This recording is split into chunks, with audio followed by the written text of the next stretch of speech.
नमस्कार। मैं Naresh Kumar जेठिया, assistant professor sociology, आप सभी का यूट्यूब चैनल एनजे सोशोलॉजी में हार्दिक स्वागत करता हूं। और आज मैं आपको अप्लाइड सोशोलॉजी जो टॉपिक है उसी के कंटिन्यूएशन में यूटिलिटी ऑफ अप्लाइड सोशोलॉजी या इम्पोर्टेंस ऑफ अप्लाइड सोशोलॉजी, व्यवहारिक समाजशास्त्र की उपयोगिता या महत्व के बारे में आपको बताने जा रहा हूँ। और इससे पहले कि हम टॉपिक स्टार्ट करें, आप इस चैनल को सब्सक्राइब भी कर लें और साथ में बेल आइकन को भी प्रेस कर दें ताकि आपको नोटिफिकेशन टाइमली मिलते रहें। जो नए वीडियो इसके बारे में आपको जानकारी प्राप्त होती रहेगी। और ये सोशोलॉजी जो फर्स्ट ईयर है उसके पेपर फर्स्ट का एक टॉपिक है जो अप्लाइड सोशोलॉजी है। इसका पहला पार्ट मैंने आपको उसके मीनिंग और उसका सब्जेक्ट मैटर, स्कोप, इसके बारे में मैंने आपको पिछली क्लास में बताया था। और उसी के कंटिन्यूएशन में ये है व्यवहारिक समाजशास्त्र की उपयोगिता। तो स्टार्ट करते हैं टॉपिक। गुडे और हार्ट का मत है कि वर्तमान समय में किसी भी विज्ञान का मूल्यांकन उसके व्यवहारिक उपयोग के आधार पर किया जाता है। और ज्ञान केवल ज्ञान के लिए को आज व्यापक स्वीकृति प्राप्त नहीं है। आज विज्ञान को अपने इंजीनियरिंग परिणामों के लिए जाना जाता है।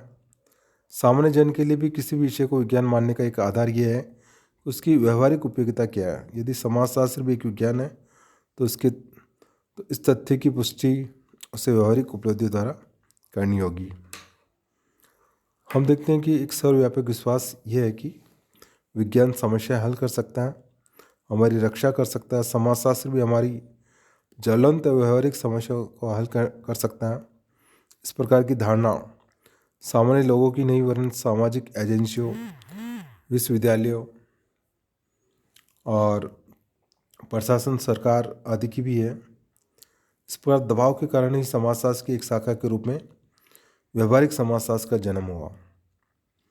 और एक समाजशास्त्री गिलिन और डिटमर, इनका मत है कि व्यवहारिक समाजशास्त्र का ज्ञान समाजशास्त्री को विभिन्न प्रकार की परिवर्तन दशाओं के अंतर्गत मानवीय संबंधों का अध्ययन करने का अवसर प्रदान करता है।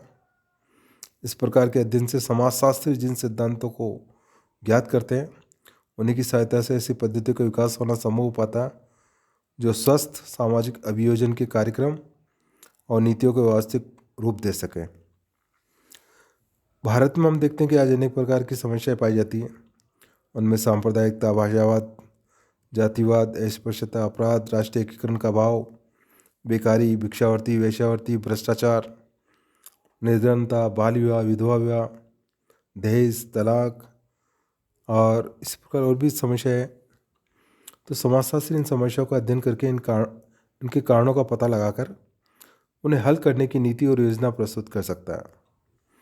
व्यवहारिक समाजशास्त्र इन समस्याओं को हल करने में 3 प्रकार से योगदान दे सकता है। पहला है निरोधात्मक, प्रिवेंटिव भूमिका के रूप में समाजशास्त्री समस्याओं को उत्पन्न न होने देने के लिए उन कारणों और परिस्थितियों पर कानूनी पाबंदी लगाने का सुझाव दे सकते हैं जो समस्याओं को पैदा करते हैं। नेक्स्ट है उपचारात्मक, क्यूरेटिव भूमिका निभाने के लिए समाजशास्त्री अपराधियों, बाल अपराधियों, अनाथों, विकलांगों और रोगियों को प्रशिक्षण और आर्थिक सहायता प्रदान करने के सुझाव दे सकता है। और तीसरा है रचनात्मक, कंस्ट्रक्टिव भूमिका निभाने के लिए समाजशास्त्री विभिन्न प्रकार के कल्याणकारों, पुनर्वास योजनाओं और नीतियों के निर्माण में अपना योगदान दे सकते हैं। इस प्रकार के कार्यों में जीविकोपार्जन के लिए बच्चों को प्रशिक्षण प्रदान करने के लिए और उनके स्वास्थ्य में गिरावट रोकने आदि के कार्यक्रम अपनाए जा सकते हैं। तो ये 3 प्रकार के उपाय है जिसके माध्यम से एक समाजशास्त्री योगदान दे सकता है। अब हम बात करते हैं uses of applied aspects of sociology, समाजशास्त्र के व्यवहारिक उपयोग। भारत जैसे विकासशील देश में समाजशास्त्र के अध्ययन का विशेष महत्व है। जहाँ एक और अनेक सामाजिक समस्या पाई जाती है, दूसरी ओर जहाँ देश की विभिन्न विकास योजनाओं के माध्यम से प्रगति की ओर आगे बढ़ाना है। और बॉटम में लिखते हैं कि हमारी सहानुभूति और कल्पना को विस्तृत बनाता है और हमारे समय, स्थान और सामाजिक स्थिति के घेरे से परे रहने वाले लोगों के बारे में हमारे ज्ञान में वृद्धि करता है और ये वर्तमान सामाजिक बुराइयों के उपचार के साधनों को भी प्रस्तुत करता है। और इस प्रकार हम देखते हैं कि इसके बहुत सारे उपयोग हैं। इसको हम अलग अलग पॉइंट्स के अंदर डिवाइड करते हैं। इसमें पहला है संपूर्ण मानव समाज के बारे में वैज्ञानिक ज्ञान प्रदान करने में सहायक, helpful in providing scientific knowledge about entire human society. जितने भी जो मानव समाज है, संपूर्ण मानव समाज है, उसके बारे में वैज्ञानिक ज्ञान प्रदान करता है सोशियोलॉजी। तो समाजशास्त्र एक सामान्य सामाजिक विज्ञान है जो अपने को किसी विशिष्ट समाज के अध्ययन तक की सीमित नहीं रखता।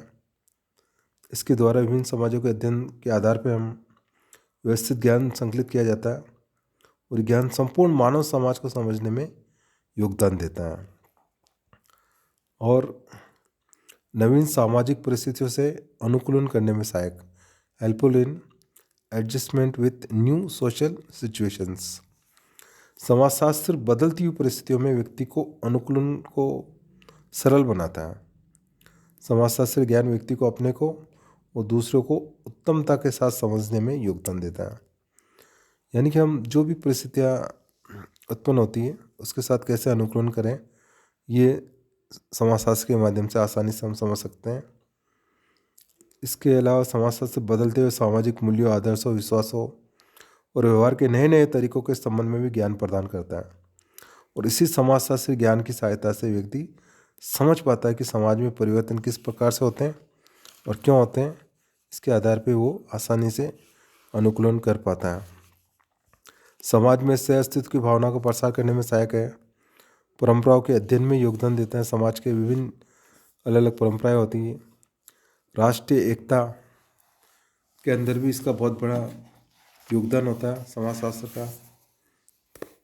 आज भारत राष्ट्र के समूह राष्ट्रीय एकता की समस्या एक प्रमुख समस्या है। जाति, प्रजाति, भाषा, धर्म, प्रांत आदि के आधार पर विभिन्न छोटे छोटे स्वार्थ समूह विभक्त हैं। व्यक्ति संपूर्ण राष्ट्र या समाज के दृष्टिकोण से नहीं सोचकर अपनी जाति, भाषा या अपने वर्ग के विषय में सोचता है। तो इन सारी समस्याओं का समाधान समाजशास्त्र के माध्यम से किया जा सकता है।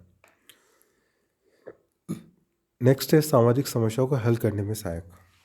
समाज में बहुत सारी सामाजिक समस्याएं हैं जिनका समाधान समाजशास्त्र के माध्यम से किया जा सकता है।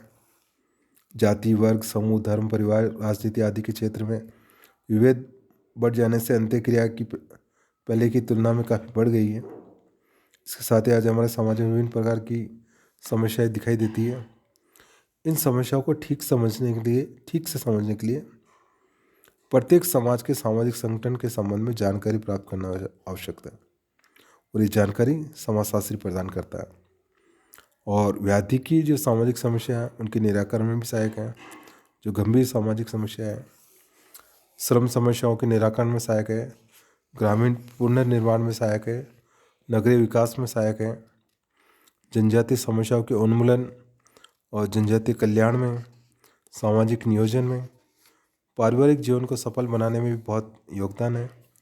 परिवार समाज की मूलभूत इकाई है और हम देखते हैं कि आज परिवार के अंदर बहुत सारे तनाव, इन प्रकार के संघर्ष, विवाह विच्छेद की समस्याएं पाई जाती है और इन समस्याओं का समाधान समाजशास्त्र के अध्ययन के माध्यम से किया जा सकता है। समाज में हम देखते हैं कि यदि परिवार में अपनी भूमिकाएं ठीक से नहीं निभा पाते हैं तो अपने विशेष समाज के संदर्भ में अपने दायित्वों के प्रति उदासीनता बरत सकते हैं। सुखी और उत्तरदायी सामाजिक जीवन के लिए सफल पारिवारिक जीवन नितांत आवश्यक है। पारिवारिक क्षेत्र में व्यक्ति को उसकी परिस्थिति भूमिका संबंधी ज्ञान प्रदान करने में समाजशास्त्र महत्वपूर्ण भूमिका अदा करता है। प्रजातंत्र को सफल बनाने में भी समाजशास्त्र का योगदान होता है। और समाजशास्त्र और व्यवसाय के अंदर भी समाजशास्त्र का बहुत बड़ा योगदान है। समाजशास्त्र का व्यवहारिक महत्व दिनों दिन बढ़ता ही जा रहा है। आज समाजशास्त्र की सामाजिक इंजीनियरिंग और सामाजिक चिकित्सक के रूप में भी भूमिका काफ़ी प्रमुख होती जा रही है। हम देखते हैं कि समाज के अंदर विभिन्न प्रकार की समस्या उनका समाधान करने के लिए समाजशास्त्री का महत्वपूर्ण रोल होता है। और इसी कारण नियोजक, प्रशासक, समाज कल्याण अधिकारी, श्रम अधिकारी, प्रोबेशन और पैरोल अधिकारी, खंड विकास अधिकारी, इन सभी पदों के जो चुनाव होते हैं उसमें समाजशास्त्र के विद्यार्थियों को प्राथमिकता दी जाती है। मानसिक चिकित्सक के रूप में समाजशास्त्री सामाजिक समस्याओं के सूक्ष्म अवलोकन, विश्लेषण और निराकरण से अपने विशिष्ट ज्ञान के आधार पर महत्वपूर्ण भूमिका निभा रहे हैं। तो ये बहुत सारे पहलू हैं जो समाजशास्त्र के उपयोग को प्रमाणित करते हैं। समाजशास्त्र का व्यवहारिक जीवन में बहुत ज़्यादा उपयोग होता जा रहा है और इसकी इम्पोर्टेंस दिनों दिन बढ़ती जा रही है। आप सब ने इस वीडियो को देखा, सुना और इसके लिए आप सभी को धन्यवाद।